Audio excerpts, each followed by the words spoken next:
ครับพี่น้องคาดบาดเอกชแนลครับวันนี้ก็ดีมาอัปเดตตรงไหนตรงหน้าครับหลังจากที่พายุโนรูครับพัดเข้ามาฝนตกครับตก2 มื้อ 2 คืนครับ2 มื้อ 2 คืนเต็มครับวันนี้มันก็ออกไปแล้วครับขึ้นทั้งเหนือไปพุ่นละครับแต่ว่าพายุไปครับหนองน้ำก็ยังเลยครับยังเหลือหนองน้ำครับกำลังมาครับคาดว่าจิตมาเพิ่มขึ้นอีกหลายกว่าเก่าครับจากมื้อเช้านี่บ่ทันลาดคันหน้าเลยครับช่วงบ่ายมานี่มันไหลลาดคันหน้าไปเรียบร้อยแล้วครับ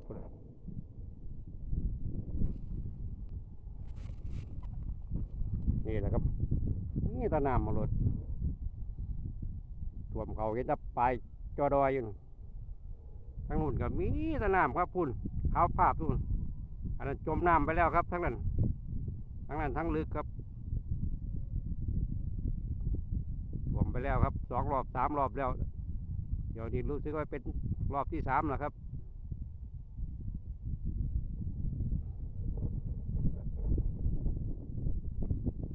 นี่แหละครับน้ำตอนเช้าว่าท่านมีครับตอนนี้ลาดคันหน้าไว้ท่วมไหลเขาคันให้หน้าไปแล้วครับ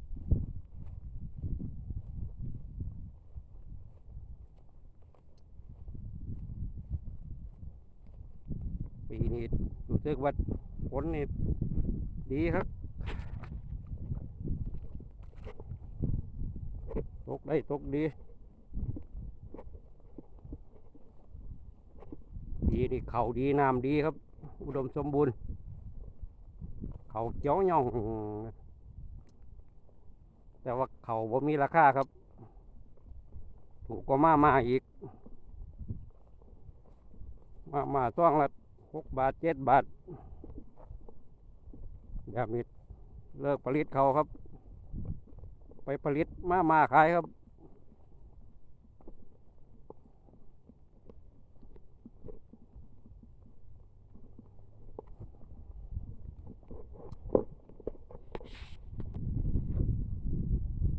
มาเบิ้งตรงนี้ครับว่าอยู่เขาทำให้คันหน้าเสียหายครับเกาะขาดไปแล้วใส่กระสอบบิดเมดไปประมาณ10 ใบครับกระสอบ10 ใบที่แรกขาดแค่ศอกเดียวครับทางไปทางมาครับคือออกบอกไงเลยเสียหายครับประมาณ2 วาปิดจนในแอร์เลยครับเขาทางนี้บดถึงน้ำท่วมครับพอมันอยู่สูง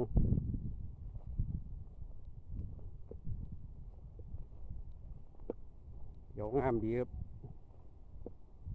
อีกแจ้งน้อยก็จิตตั้งทองครับไปออกล่วงแล้วพายุผ่านไปกับลมว้อยครับสัญลักษณ์ว่าความหนาวสิมาเยือนแล้วครับบัดนี้ใกล้แล้วใกล้ถึงหน้าหนาวแล้วหวังว่าน้ำสิบ่มาอีกนะครับ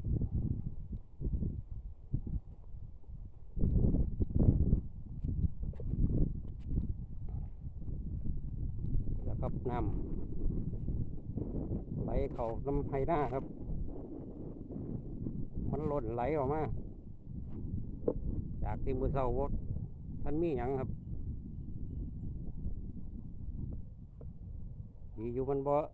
ท่วมปะเดคำนี้เองพอทนครับยังพอได้กินเขาอยู่ยังพอได้เขาอยู่นี่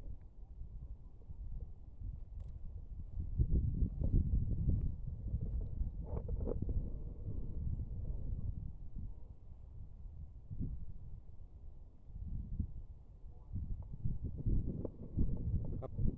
จบคลิปไปเพียงเท่านี้แหละครับอย่าลืมกดติดตามนะครับ